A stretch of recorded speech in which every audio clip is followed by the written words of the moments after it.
Hello everyone. तो हम लोग प्रॉपर्टीज़ देख रहे थे, ठीक है। हम लोग प्रॉपर्टीज ऑफ रैशनल नंबर, ठीक है, एडिशन का देखे थे। अब हम लोग मल्टीप्लिकेशन का देखेंगे, ठीक है। तो चलिए हम लोग सबसे पहला, अरे यहाँ पे तो एडिशन लिखा हुआ है, इसको पहले मल्टीप्लिकेशन आप कर दो। ये तो बोलना चाहिए था भाई आपको, चलो कोई नहीं, ठीक है। Properties of multiplication of rational number, ठीक है। क्या क्या था? पहला था क्लोजर ना, क्लोजर प्रॉपर्टी। क्लोजर प्रॉपर्टी भाई वही इजी वाला। क्या इजी वाला? एडिशन में क्या पढ़े थे कि अगर दो रैशनल नंबर को ऐड किया जाएगा तो रैशनल नंबर आएगा, उसी प्रकार से दो रैशनल नंबर को मल्टीप्लाई किया जाएगा तो रैशनल नंबर आएगा। सिंपल है ना।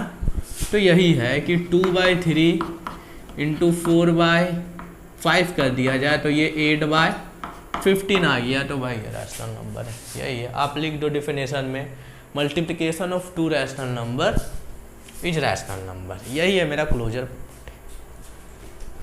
और कुछ नहीं है। आपको थोड़ा लंबा चौड़ा करके लिखना तो लिख दो। कम्यूटेटिव लॉ, ये था दूसरा। कम्यूटेटिव लॉ क्या होता है? वहाँ पे क्या था कि 2+3 या 3+2 है ना। Rational number can be added in any order. तो यहाँ पे rational number can be multiply any order, कोई भी ऑर्डर में। जैसे कि मान लीजिए A/B इंटू C/D है, तो इसे हम क्या लिख सकते हैं? C/D A/B।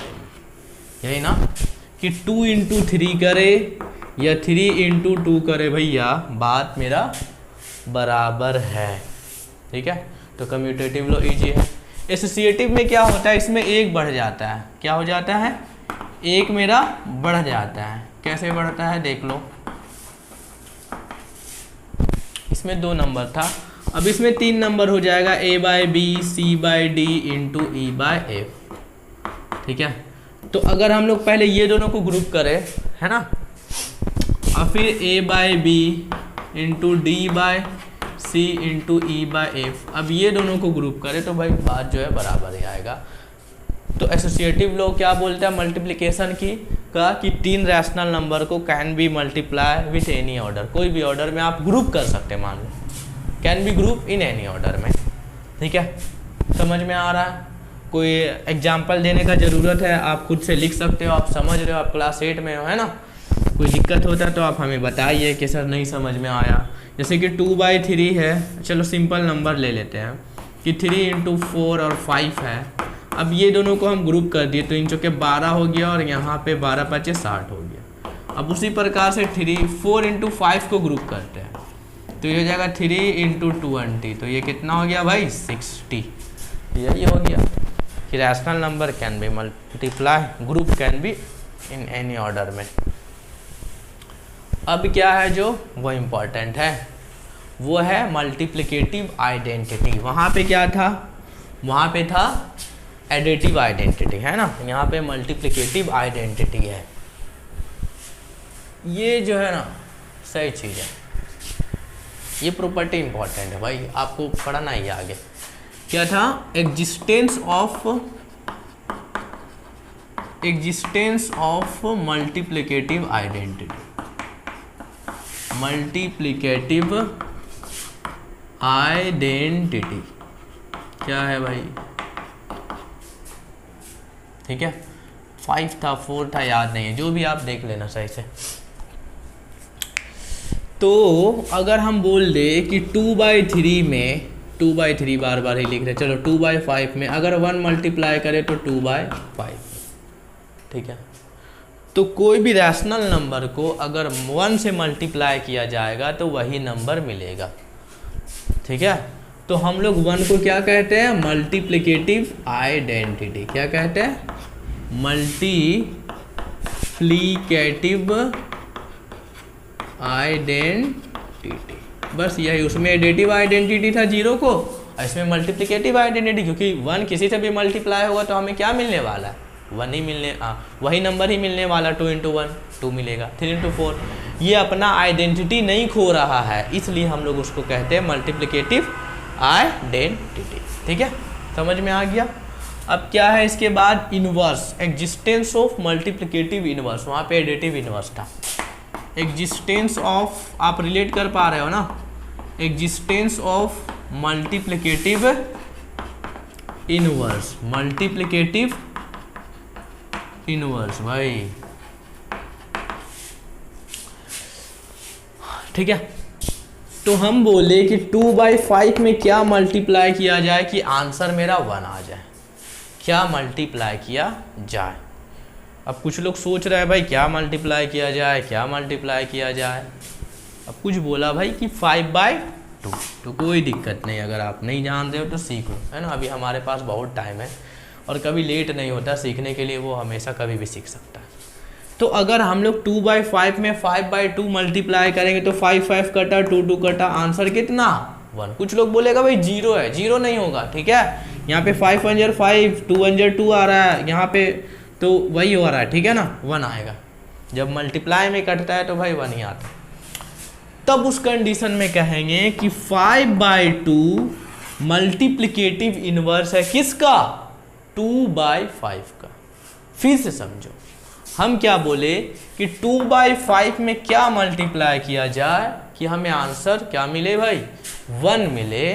तो डैट मीन्स अगर इसका उल्टा 5/2 मल्टीप्लाई करेंगे तो आंसर क्या मिलेगा, 1 मिलेगा।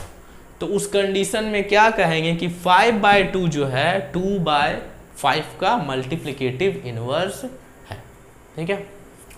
जैसे कि 2 को क्या 2 में क्या मल्टीप्लाई किया जाए कि हमारा आंसर 1 आए, तो क्या करेंगे हम लोग, 1/2 अगर करेंगे तो ये 2 कट के, तो 2 का मल्टीप्लिकेटिव इनवर्स कितना, 1/2। ये रहा हमारा आंसर, ठीक है। तो मल्टीप्लिकेटिव इनवर्स से क्या आइडिया निकल रहा है, यही आइडिया निकल रहा है कि इसका रेसिप्रोकल क्या, 2/5 तो 5/2, 2 है तो ये 1/2, 2 है डेट मीन्स 2/1 है ना, तो 1/2, तो ठीक है ना।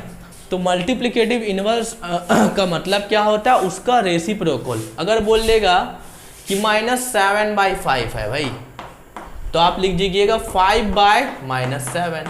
इसमें साइन जो रहेगा वो एज इट इज रहेगा, यहाँ पे साइन का कुछ बात नहीं हो रहा। साइन किस में बात होता था, एडिटिव इनवर्स के लिए।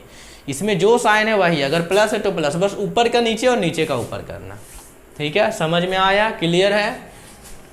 अब एक इम्पॉर्टेंट बात, अगर बोल देगा कि 0 का मल्टीप्लिकेटिव इनवर्स क्या हुआ, क्या हुआ 0 का अगर ये सब बोले 4/7 है तो भाई उसका आप बोल दीजिए 7/4 इसका मल्टीप्लिकेटिव इनवर्स।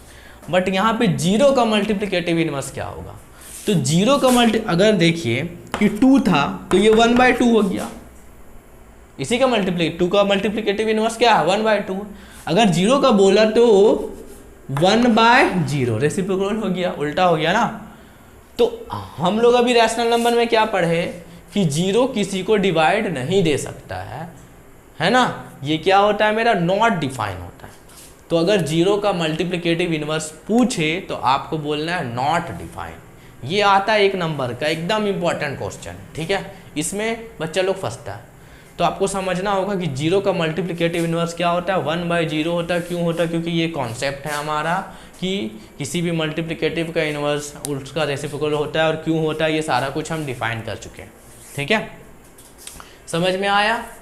अब हम लोग नेक्स्ट वीडियो में मिलेंगे एक नया टॉपिक के साथ। अरे एक चीज़ बच गया, माफ़ कीजिएगा, अभी और एक चीज़ बचा होगा। क्या है, डिस्ट्रीब्यूटिव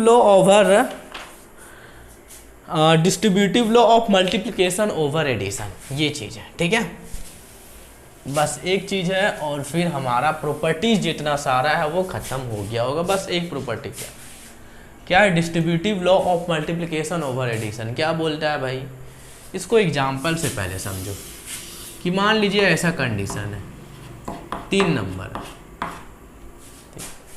तो इसको हम लोग 2 प्रकार से सॉल्व कर सकते हैं। अब बोलिए कैसे, ऐसे इसको अगर हम लोग ब्रैकेट का काम कर दिए तो ये क्या हो गया 7, तो ये कितना हो गया 14, एक ये हो गया। अब दूसरा क्या हो गया कि एक बार हम लोग को पता है ब्रैकेट वाला 2 × 3 फिर प्लस 2 × 4, तो ये हो गया 6 + 8, कितना मेरा 40। तो यही है डिस्ट्रीब्यूटिव लॉ कि ये डिस्ट्रीब्यूट किया है, ठीक है। इसका ऐसे अगर होल नंबर्स का बात करेंगे तो b + c, तो ये हो जाएगा a × b + a × c। तो इसका जनरल फॉर्म क्या हो जाएगा भाई, a/b और यहाँ से C by D plus E by F. तो क्या होगा, पहले इसके साथ मल्टीप्लाई होगा तो a by B into C by D हो जाएगा और plus a by B into E by F हो जाएगा। यही है मेरा distributive law of multiplication over addition. Multiplication हो रहा है, ओवर एडिशन में हो रहा है।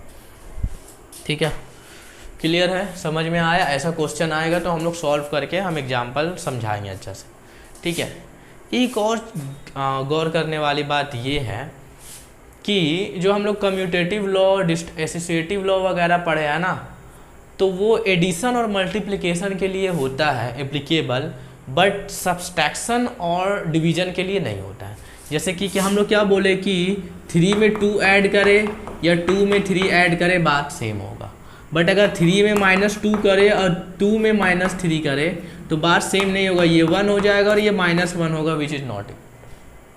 ठीक है, उसी तरह से डिवीजन का अगर बात हो कि मल्टीप्लिकेशन का कि 3 इंटू 2 और 2 इंटू 3 6 आएगा, बट 3 डिवाइड 2 करेगा और 2 डिवाइड 3 करेगा तो दीज आर नॉट इक्वल। ठीक है, ध्यान रहे ये सब, ये आपका बुक में है। ठीक है, कि ये एडिशन और माफ़ कीजिएगा, ये सब्सट्रैक्शन और डिवीजन के लिए होल्ड नहीं करता, only hold for addition and multiplication. तो ये हम लोग का जो है प्रॉपर्टीज़ जो है वो पूरा ख़त्म हो गया है। ठीक है, अब हम लोग देखें कि कोई रैशनल नंबर जो है, किसी दो रैशनल नंबर के बीच में कितने सारे रैशनल नंबर होते हैं और उसे कैसे फाइंड किया जाता है। ठीक है, तो अब हम लोग नेक्स्ट वीडियो में मिलते हैं। Thank you.